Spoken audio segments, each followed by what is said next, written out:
सुंदर शायरी है, मुझे थोड़ी याद नहीं आ रही है। बहुत सुंदर। ये बहुत देर तक रात ही रात होगी, है? बहुत देर तक रात ही रात होगी, तो उसी उलझनों में भी, अब बीमारियों रूपी जो तकलीफें और परेशानियां, ये सब कुछ होते हुए भी थोड़ा सा भी न घबरा कर अपने अंदर का दीपक, दिया अगर हम जला लेते हैं तो अपने आसपास कम से कम हम उजाला कर सकते हैं। तो इस एनडीएस के दीपक का उजाला वो हमें अपने जीवन में कर लेना है। और सूरज न बन पाए तो क्या, एक दीपक ही बन जाए। लेकिन जो दीपक अंधेरों में खड़ा होता है उनका रुतबा सूरज से भी बड़ा होता है। तो आप अपने आसपास जो भी अंधेरा है उनको दूर करने के लिए एक दीपक के माफिक भी जलते रहेंगे तो और दूसरे 2-5 लोगों के जीवन में उजाले आ सकते हैं। अभी तक आपने काफ़ी सारे सवाल पूछे और फिर भी एक चिट्ठी में आखिरी 2 सवाल है, उनका भी हम आंसरिंग दे के अब मेरी बारी आएगी और मैं आपको सवाल पूछूंगा। अब आपका सवाल पूछना बंद। विटिलिगो जो बीमारी है उसमें स्किन वाइट होना शुरू हो जाती है और दिन ब दिन ये स्पेचिस बढ़ते जाते हैं और एक समय ऐसा आता है कि जिनके दौरान पूरा शरीर वैसा हो जाता है। पहले के ज़माने में लोग इनको श्राप समझते थे कि कोई देवी देवताओं द्वारा इनको श्रापित किया गया है। अब साइंस आ गया है तो ऐसा कुछ मान्यताएं नहीं रही है। लेकिन हर कोई स्किन की बीमारियों में आपका खून जो है उनका लेवल काफ़ी हद तक एसिडिक हो जाता है, तब खून की बीमारियां होती है। और खून गंदा होने से फिर स्किन की बीमारियां आती है। तो पूरा बॉडी में जो 4-4.5 लीटर खून होता है हर एक की बॉडी में, उतना खून जब पूरे का पूरा गंदा हो जाता है तब जाके हल्की सी ईचिंग आना, फोड़े फुंसी होना, पिंपल्स होना, फिर भी ध्यान नहीं रखते हैं तो एक्जिमा होना, दांत का खुजली होना और एक्सट्रीम लेवल के ऊपर सोराइसिस हो जाना। तो ये सारी धीरे धीरे क्रमशः स्किन की बीमारियां बढ़ती है और पूरी रीति से अल्कलाइन फूड लेना पड़ता है। इसमें हल्का सा गुड़ ले लिया, सेंधा नमक ले लिया, कोई लोग जूस में चाट मसाला डालते हैं थोड़ा स्वादिष्ट बनाने के लिए, ये ग्रीन जूस पीते हैं। तो ऐसी कोई भी गलती विटिलिगो बीमारी में जिसमें स्पेचिस बढ़ रहे हैं उनको नहीं करनी है। मैं तो कहता हूँ कोई भी स्किन रिलेटेड आपको कोई भी दिक्कत है तो मसालों को तो पूरी रीति से अवॉइड कर दे। सिर्फ और सिर्फ जो प्राकृतिक चीज़ें आपको मिल रही है वही इस्तेमाल करें नेचुरल फॉर्म में। फास्टिंग भी ज़्यादा से ज़्यादा करके, वो तो हर बीमारी में हीलिंग आपको देगा ही देगा। तो फास्टिंग और ये चीज़ें, इसमें एक बार पकाया हुआ या हल्का सा स्टीम किया हुआ चीज़ें भी खाने को बिल्कुल मना है। विटिलिगो में या सोराइसिस में आपको बिल्कुल ही कच्चे के ऊपर ही रहना पड़ेगा। कच्चा भी अधिक मात्रा में खाना नहीं है, कम से कम मात्रा में अपना गुजारा हो जाए उस हिसाब से खाना है। तो एक बहन 20 साल की अभी सूरत सेंटर पे आई थी, 7 साल से कच्चा खा रही थी। 7 साल हो गए, मतलब वो 13-14 साल से उसने कच्चा खाना शुरू कर दिया। उनके माता पिता चिंतित हो गए कि उनको विटिलिगो आएगा और ये स्किन पूरी बदन ऐसा हो जाएगा तो बेटी को तो घर पे बिठाना पड़ेगा। इसलिए उन्होंने कच्चा खाने की शुरुआत कर दी। 1 साल हुआ, उनके स्पेचिस कम होने लगे आफ्टर 1 ईयर। देखो कितना मेहनत करनी पड़ती है इसमें।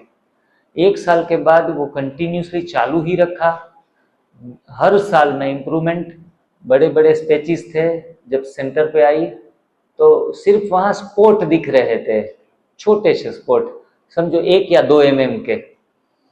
तो बीमारी, पहली चीज तो उनके लिए ये एडवांटेजेस था कि बड़े नहीं, वरना तो विटिलिगो में बार बार धीरे धीरे वो आगे बढ़ते रहते हैं। तो बीमारियां पहले अटक जाती है, फिर धीरे धीरे कम होना शुरू हो जाती है। इस हिसाब से लास्ट में मैं कहता हूँ पॉइंट बच जाए तो भी ये कोई टेंशन देने वाली बात नहीं है। और बेटी को जो मिला मैं, तो उन्होंने कहा मैं सर जीवन भर ये करने के लिए तैयार हूँ। अगर मेरा स्किन अच्छा रहता है, मेरा अच्छी गुड लुकिंग थी, शरीर में भी वजन भी ठीक ठाक था, ऐसा भी नहीं कि एकदम सिकुड़ गई हो। ज़्यादातर हम जब कच्चा खाना शुरू करते हैं, थोड़े मोटे लोग हैं उनका वजन कम होता है तो वो खुश होते हैं, लेकिन जो ऑलरेडी पतले हैं या फिर ठीक ठाक हैं उनके लिए सिर दर्द ये हो जाता है। दूसरा क्वेश्चन ये है कि उसमें वो पतला होने के बाद वो खुद को भी क्रिटिसाइज करते रहते हैं और दूसरे लोग भी उनका पीछा नहीं छोड़ते, खास करके घर वाले ही परेशान कर देंगे। तो उस समय थोड़ा हमारा मेंटल मेकअप होना जरूरी है, क्योंकि पतला होना तय है। ये न्यू डाइट सिस्टम के बहुत बड़े विद्वान महान आत्मा जिनका नाम है अखिलेश जी महाराज, उनके आगे एक टाइटल यूज करते थे प्रेम मूर्ति, बहुत प्रेम पूर्ण व्यवहार करते थे सबसे। उनका वजन 85 था। वो एक कोई अच्छे पद के ऊपर गवर्नमेंट अधिकारी थे इंजीनियरिंग फील्ड में, और जब उन्होंने ये फॉलो किया 85 से 35 आ गए, 85 कन्वर्ट इनटू 35, बीमारियां भी चली गई, लेकिन बीमारियां जाने के दौरान उनका वजन आया 35, फिर वजन चला गया 55 और अंत तक वो 55 के रहे, जो आइडियल वेट 55-60 के आसपास अच्छा वजन है। तो ये 1 साल की यात्रा में मैंने भी अपना वजन 98 कन्वर्ट इनटू 49, तो 49 तो बहुत दुबला कहेंगे हाइट के हिसाब से, अगर उसमें भी आपकी हाइट ज़्यादा है तो और दुबले लगेंगे। तो ये सारी समस्याएं हर एनडीएस करने वालों में आती है।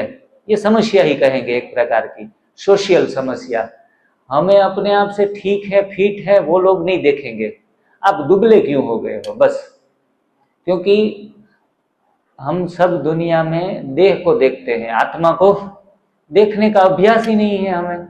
सामने वाले की आत्मा कितनी प्रसन्न है, खुश है, बीमारी से मुक्त है, गुड फीलिंग में है, वो किसी को फुर्सत नहीं। बस आप दुबले दिख रहे हो, थोड़ा चेहरा सिकुड़ गया है, गाल पिचक गए हैं, तो अब एनडीएस को तौबा कर दो, एनडीएस छोड़ दो, आप दिखने में भी अच्छे नहीं दिख रहे हो। पत्नी पति को कहेगी कि पति जी आप मेरे साथ अच्छे नहीं दिखते हो, एनडीएस करते हो, तो आप थोड़ा खाना पीना शुरू कर दो, कम से कम एक टाइम तो खाओ।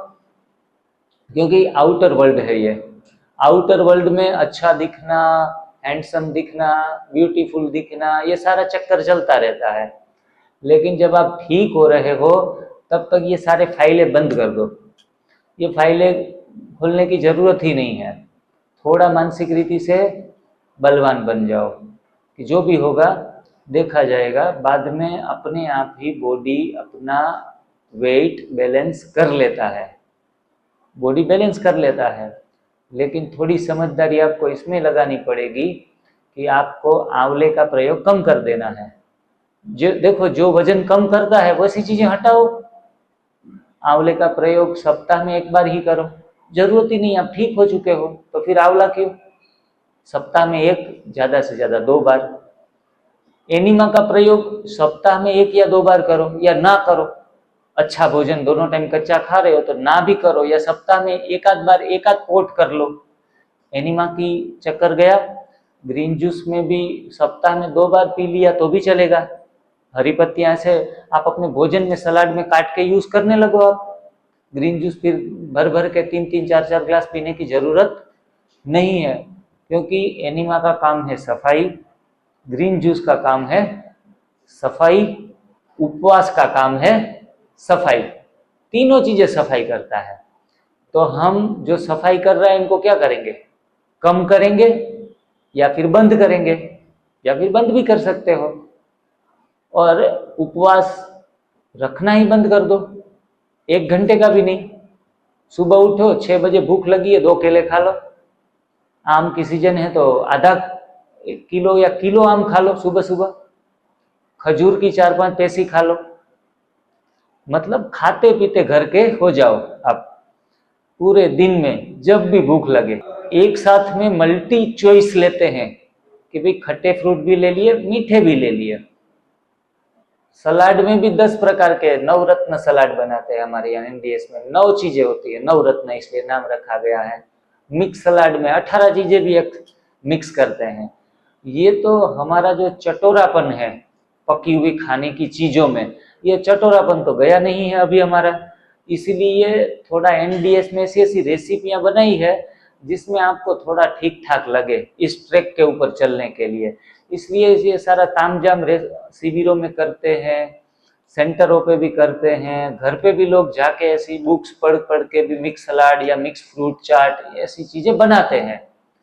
ऐसी बनाने में कोई भी ऑब्जेक्शन नहीं है। पहली बात, कोई भी ऑब्जेक्शन लेने की आवश्यकता नहीं है। लेकिन आप थोड़ा लॉजिकली सोचे तो फिर एक टाइम में एक प्रकार का भोजन शरीर को देना स्वास्थ्यप्रद है। एक टाइम में एक प्रकार का भोजन देना ये स्वास्थ्यप्रद है। मुझे आदत लग गई है। मुझे कभी हमारे ग्रुप के मेंबर 3-4 फल लेके आ गए तो सुबह मैं 9-10 बजे भी नाश्ता कर लेता हूँ। मुझे क्या जरूरत है फास्टिंग की, ज्यादा अपने आप हो जाता है। कई बार पूरे दिन में निकल गए तो शाम तक खाना मिला ही नहीं, तब मैं माइंड मेकअप करके चलता हूँ, भाई निर्जला करना है 8 बजे तक रात को, तो आराम से हो जाता है। जब ना मिले तो मैं रोजा रखता हूँ, मिले तो ईद मना लेता हूँ। तो ऐसे जीवन जीना है। जब स्वस्थ हैं तो हमारे लिए कोई नीति नियम नहीं है। सुबह का एनिमा भी नहीं मिले तो मैं सप्ताह भर बिना एनिमा के भी आराम से मजे से रहता हूँ। तो एनिमा थोड़ी हमारी एक जरूरत बन गया है, और जरूरत बन जाती है तो आप गलत हैं। अगर आपकी जरूरत बन गई है तो आप कहाँ ना कहाँ गलती कर रहे हैं। आपको रात को 2 रोटले चाहिए, 2 पराठे चाहिए तो ही एनिमा याद आएगा सुबह, वरना नहीं आएगा याद। इसीलिए एनिमा भी कोई हमारी लाइफ की जरूरत नहीं है। ग्रीन जूस भी हमारे लाइफ की कोई आवश्यकता जरूरी नहीं है। ये तो हमारी ट्रीटमेंट बेस के ऊपर हम कहते हैं कि जरूरत है। बाद में तो आप पालक की पत्तियां में जब सब्जी खाता था ना तो रोटी समझ के पूरी जूड़ी खा जाता था पालक की सब्जी के साथ। अब वो उनका थोड़े जूस बनाने की आवश्यकता है, इतना वक्त क्यों बर्बाद करें। वैसे ही हम प्रयोग कर सकते हैं, नीति नियमों में बंधने का प्रयास ना करें, नॉर्मल एंड नेचुरल लाइफ जीने की पसंद करें। तो ऐसे पत्तियों का सेवन, ऐसे उपवास का सेवन, बीच में 15 दिन में एक आध बार मेरा चलो 12 घंटे का भी फास्टिंग हो गया तो कर लो, बीच बीच में कभी कभी इंस्ट्रूमेंट की तरह यूज करना है। Fasting, enema and green juice are instrument for healing. ये हमारे कुछ समय के लिए दिए गए हैं और बिल्कुल बॉयकॉट करके निकल भी नहीं जाना है। उसका किसी भी फॉर्म में यूज भी करते रहो, पूरे जीवन भर भी करते रहो, लेकिन मात्रा कम कर दो, कभी कभी कर दो। बाद में क्या ध्यान रखना है हमें, अच्छा भोजन। First of all, first period is cleansing and then nourishment. दूसरा सेशन क्या चलेगा, नरिशमेंट का। जब आप ठीक हो गए हो, बॉडी को भी थोड़ा ठीक ठाक दिखना है पड़ेगा। और हाँ, कोई ऊंची साधना करते हो आप ईश्वर प्राप्ति के लिए और भी गहराइयों में जाते हो, तो फिर भले ना आप लंबे लंबे फास्टिंग करो, कम से कम खाओ, भले दुबले दिखो तो आपको कोई फर्क नहीं पड़ता, हड्डियां दिख रही है। आपने देखे होंगे पुराने जो लोग उपवास और सारा कुछ करते थे ना, तो हड्डियों का ढांचा बचते थे उपवास करते करते, और एक गहराइयों में सिद्ध भी हो जाते थे।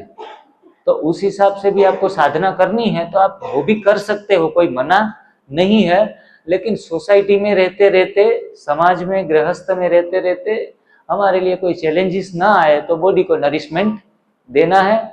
नरिशमेंट हम दे सकते हैं, नारियल सबसे बड़ा अच्छा नरिशमेंट है, कोकोनट, खजूर भी अच्छा नरिशमेंट है, अंजीर भी अच्छा नरिशमेंट है, हरी चटनी, सारी चीजें, सारे पत्ते मिलाकर उसमें कुछ ना कुछ अंकुरित मूंग चने भी थोड़ा पाउडर फॉर्म में डाल के, आधा केला भी उसमें डलता है, खजूर भी हरी चटनी में डलता है। कम से कम 10 चीजें ऐसी आप अपनी हरी चटनी में डाल सकते हो जो एकदम फ्लेवर एंड फ्रूटफुल हो जाए। एक इतना सा बड़ा बाउल बना लो। आपको कोई कहेगा आपने क्या खाया, बोला मैंने तो चटनी खाई, लेकिन चटनी मल्टी विटामिन वाली, मल्टी न्यूट्रिशन वाली हो गई। कहा कि अंजीर भी मैंने तो इसमें डाला था 1 पीस, देखो अंजीर का भी गुण आ गया, खजूर का भी आ गया, आधा केले का भी मिठास के लिए आ गया। पहले शुगर डालते थे बहने मिठास के लिए हरी चटनी में, अब हम आधा केला डाल रहे हैं। तो उसी हिसाब से चटनियां तो आप मानो बहनों को बनाने के लिए बोला जाए हरी चटनी तो 50 प्रकार की बनाकर बता देंगे। कोई कड़ी नीम का पत्ता, मीठी नीम का पत्ता भी डालकर बनाएंगे तो मीठी नीम वाला फ्लेवर आएगा। कोई कोई फलानी, कोई पालक की ज्यादा इंग्रेडिएंट्स रखेंगे तो उस हिसाब से मल्टी टेस्टफुल आपको अच्छा लगे। अगर आपको थोड़ा मीठा मीठा खा के परेशान है तो हल्की सी हरी मिर्च, जो सेहत के लिए बहुत अच्छी नहीं मानी जाती, लेकिन टेस्ट चेंज करने के लिए कभी कभी हल्का सा थोड़ा सा तीखा सा ले लिया तो कोई बड़ी बात नहीं है। जिनको अल्सर है उनको थोड़ा जलन होगी तो ऐसे लोग हरी है मिर्च उनको हटा दे। तो उसी हिसाब से अपना खट्टा, मीठा, तीखा, तूरा 6 प्रकार के स्वाद हैं। तो 6 प्रकार के स्वादों को पूरे दिन में कच्चे में भी आप ले लेंगे। मुझे कई बार है ना, मैंने देखा है, एक बार हमने एक शिविर में करेले की सब्जी बनाई थी कच्ची। आपने खाई है कभी?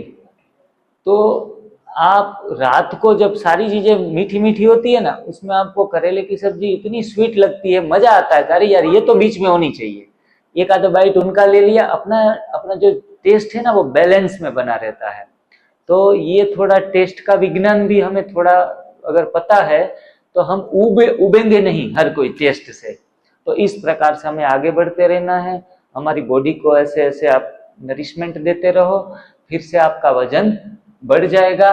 और इतना करते करते भी ना बढ़े, मानो कि इतना करते करते भी हमें जो चाहिए उतना वजन नहीं हो पा रहा है। कभी कभी तो 6 महीने, 8 महीने, साल भर हो जाते हैं थोड़ा ठीक ठाक दिखने में। मेरे को 1.5 साल के बाद में थोड़ा ठीक ठाक दिखने लगा था। तो इतना समय भी खुद को कभी कभी देना पड़ता है। और मैंने तो चौहान सर को फोन करके पूछा कि सर जी मैं बहुत दुबला दिख रहा हूँ, हर कोई परेशान करता है, मुझे बार बार टोकता है। तो उन्होंने बोला भाई जी कहाँ से बोल रहे हो? मैं अभी पहली बार टच हुआ था उनसे। मैंने कहा पोरबंदर से। तो चौहान सर ने कितना सुंदर जवाब दिया। उन्होंने कहा भाई जी पोरबंदर में तो मेरे ख्याल से महात्मा गांधी जी हुए थे। मैंने कहा हाँ, वो भी तो एकदम सूखी लकड़ी जैसे थे।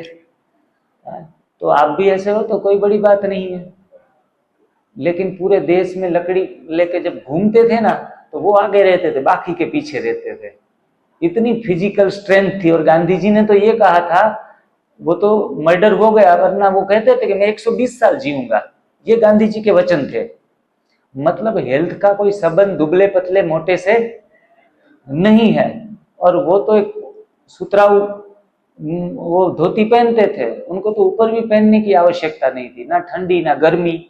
कच्चा खाते खाते प्राकृतिक जीवन जीते जीते ना ठंडी लगती है ना गर्मी लगती है। इतनी बॉडी इम्यून सिस्टम हमारी बिल्टअप हो जाती है। तो एक इस तरीके से हमें ज्यादा उसमें कॉन्शियस होने की आवश्यकता नहीं है। सारी चीजें, कच्ची सब्जियां हम खा सकते हैं बेझिझक। कई बार स्किन की एलर्जी है तो कहते हैं कि बैंगन ना खाओ। तो उस हिसाब से हमारी प्रकृति को जो सूट ना करे ऐसी कोई भी सब्जी हो सकती है जो हमारी प्रकृति के साथ तालमेल नहीं बिठा रही है, तो ऐसी सब्जियों को हटा दे। हमारे एक बहन जी ने मुझे, जब उनके जीवन में काफी सारे परिवर्तन आए तो पोरबंदर आए तो आकर कहा भाई जी मैंने आपके लिए एक थोड़ा सा एक सेंटेंस बनाया है। मैंने कहा सुनाओ। बोला पोरबंदर में हम गांधी जी के नाम से पहचानते थे, अब हम जिग्नेश भाई के नाम से भी पोरबंदर को पहचानने लगे हैं। अच्छा शुक्रिया। और दोनों में आपका काम भी दोनों का एक है। मैंने कहा कैसे काम एक कैसे हुआ? भारत तो आजाद हो गया, मेरे को तो आजादी किसी को देनी नहीं है। बोला उन्होंने अंग्रेजों से आजाद करवाया, आप अंग्रेजी दवाइयों से आजाद करवा रहे हैं।